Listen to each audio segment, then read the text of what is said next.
from Champion Cooling and our booth. Welcome to the booth. Yeah, thank you for having me. Fantastic. So let's talk a little bit about the Champion radiators and the Champion brand. We've been dealing with your product relatively recently. Yes. Pretty new, but it's been a great line for us to add. Let's talk a little bit about the company, how it got started, and kind of what we do from here. Well, the company got started about 4 to 6 years ago. Literally, this was a product that the owner wanted to start putting out because he couldn't go out and get a radiator that was in a price range and put it in his car. So he went out and started going through and selling and finding people, and eventually got to the part where he was doing so much business that we had to go in and start making our own radiators. Before, he was just distributing other people's products.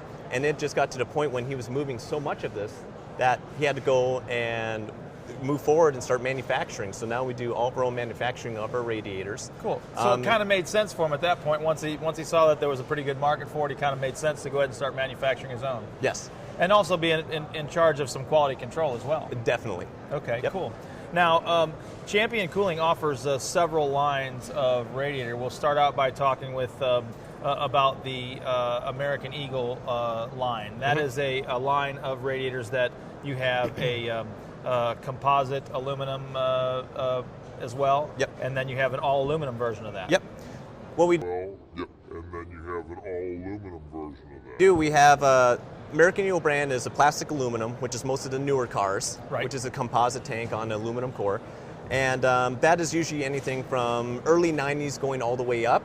Sure. And then the American Eagle all aluminum brand is the same thing. It starts off as 1924 Model T, and it goes all the way up into the late 70s, and now we're putting more product in the early 90s, such as like the 1500 Chevy trucks. Right. We're making aluminum radiator for that because the plastic aluminum... I was going to say, that was a plastic aluminum radiator that originally came out in that. Now you're replacing that with an all aluminum version. Yes, we are, yeah, because we're getting a lot of feedback from customers saying, hey, I'm using these things for four-wheeling or going out to the desert, and the plastic aluminum just cannot keep up with just the bashing over and over and over. So sure, getting feedback from the customers, we know we need to make an all-aluminum product for that. Well, not to mention that, they're not leaving them stock anymore when they go out there four-wheel driving them either. They're putting some big motors in there and getting crazy with them as well. Oh, yeah, definitely. So you need, anytime you increase that, heat is power, and that has to go, you got to dissipate that heat somehow, and a good radiator is definitely the way to do that. Yep, and a lot of the stock plastic aluminum are only one-row radiator. Our all aluminum goes to a two-row radiator, and they're usually 1-inch tubes,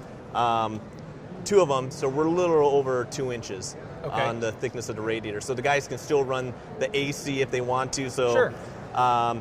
Do the double fans if they got some big, gnarly, blown stroke 350. Right. They're gonna have no problem. And they still got the cooling capacity even with that brand. That's right. Definitely do. Excellent. Okay. Now let's talk about the Champion brand. Now this is something I'm really excited about. Now this is more of a performance-oriented radiator. Yes. And that's just an all aluminum series. Yes. Now those come in several different variations. Let's talk about those. And one of the great things about that is there's kind of like 3 different price points. Yes. And they're all high quality radiators, but you don't have to wait and spend that $1,000 or whatever on a radiator. Now you guys have price points that kind of make that real economical and a good quality radiator as well. Oh, definitely. Start at the lower range, we have a product that we call the EC radiators. Okay. So it's economical. And that's just a two-row replacement for if they had an original copper brass that was a two-row and they just wanted an all-aluminum radiator that they could fit back in the car just to replace the old worn-out copper brass. We have that two-row. Okay, and now that two-row, even though it's only a two-row radiator, it still has more cooling capacity than the factory radiator by a pretty good percentage. Definitely, because our rows are still, they're 3/4-inch tubes, and most of the original ones were about a 5/8 tube. Right. So they are getting an increase on the size of the tubes just by going to one of our ECs. Sure. And then the next one up from that is what we're sort of getting well known for in the industry is our B cores, which is 3 rows of 3/4-inch tubes. Okay. Which is a great product. It's still able to fit into the same area as the big copper brass 4 rows that some of the older big block cars have. Right. But it's still a little bit thinner, so you still get the same capacity, and it cools better than old 4 rows, and it fits in as a direct replacement. That's right. Now the old 4 rows, one of the things they were kind of a heat sink too. I mean, the old 4-row radiators, everybody used to think a 4-core was the way to go when you got one of these brass radiators, and it really wasn't the way to go. I mean, it actually ends up being a heat sink in the center. So with your aluminum brand, even though it's only a 3-row, still has more cooling capacity even than the old 4 rows. Oh, so definitely it's definitely a step up in that radiator. Yep. Okay, and then you guys have a bad boy. Yeah, we have our MC series, which is our monster cooling. So they are a 4-row with polished tanks. The thickness is about the same as a 4-row copper brass, but obviously being all aluminum and the tubes are bigger, that it's much better than original copper brass. So those are the guys that we're seeing with the blown cars, nitrous cars. Even the guys that are doing these pro touring cars, they're using our 4 rows because they're just so much thicker and they cool better, and they're polished. They're a beautiful radiator. And that line is just starting to take off for us right now a lot. And there's some durability involved with that too. I mean, the radiators are just solidly built. I mean, I've had several of them in my hands, and they're really an impressive piece, and at a fraction of the cost of some of your competitors. Yeah. Even the high end ones that you guys have are still less expensive than the big boys. So yeah, and if you notice, if you look at our radiators, it's all TIG welded and brazed. There's no epoxy whatsoever. So. Right. These things can go through the heat cycles that a regular radiator would, of just heating up and cooling down, heating up, cooling down. A radiator can only do that so many times. So you guys also have cooling fans and catch cans and oil coolers. Let's talk about your oil coolers for a minute. The oil coolers, we run a cylinder type oil cooler with the fins all the way around on the outside, and those things have been good for us because in the frame rail of a car, you can take this oil cooler and put it up underneath the frame rail or inside the frame rail itself. Right. There's enough wind down there where it can still cool it. Yeah, there's plenty. Unless you're running a full belly pan, there's plenty of air that flows through there to just cool that oil right down. Yep. All of our radiators come with an automatic transmission cooler already inside of it. Right. So this is something for someone who they want to add additional cooling. Right. Or they want to run the cooler completely out of the radiator just so they don't put more heat back into the radiator. So they'll take that and put it underneath. So that's one of our products, and it does very well, and we're continuing to build on that with different sizes. Okay, very cool. And that's another thing. Let's talk about the different sizes.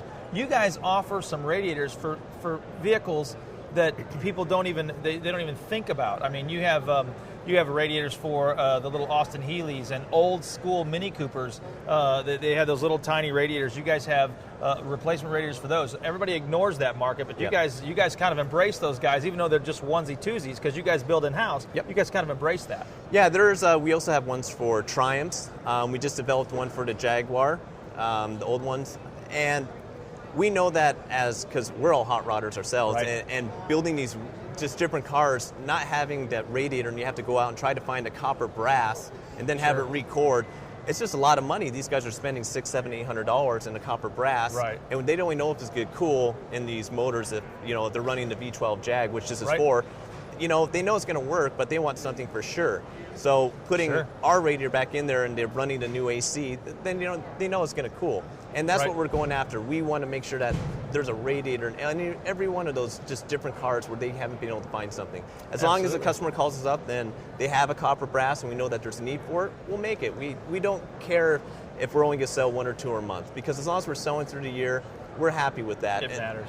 So if we have a customer that has one of those vehicles, we encourage them to send the radiator to you, and you guys can pop one of those out for them. Yeah, usually what we'll do is if there's a situation where we feel that there's a really good need for it, we'll take that original copper brass and we'll make a one-off for him to get a radiator back in his car so he can continue to drive it. And then we'll take that radiator and I'll go through and I'll CAD it and then go through the design of it to make sure it's that we can build it quickly and build it consistently. But as long as that customer's happy, then he's just got to wait a little bit while, usually 6 months, and then usually we can have the new product out for the mass. Yes, get it inside the R&D side. Now you guys do a lot of that, and you do all that in house. I mean, you guys do that right there in Corona, California. You guys do all the R&D and all that stuff. We do the R&D. We have all of our welders, mills, lathe, so we can produce anything that someone wants. If they want something specifically for an oddball car, we have no problem doing that. We can do that in-house. As we move forward, we can continue to build more of the complete product in-house. That you can stick up on the shelf and say, I have the 69 Camaro with this, and you go, yeah, no problem, I've got the radiator, put it on the shelf and send it out. Yes. And we're going to continue to grow and grow and grow that. that part of the business. We want to make sure, eventually we love to do absolutely everything in-house, from making all the tanks, all the cores, everything in-house. Well, that's fantastic. Matt, thank you so much. We really appreciate you. Thank you very much. We really like selling your product. It's a superior product, and that's what we try to offer at AndysAutosport.com. And we appreciate you guys carrying our product. You guys do a great job on servicing your customers, and that's why we're happy to be teaming up with you guys. Very good. Thanks again, Matt. Thank you. Have a great rest of the show. Definitely will. Thank you.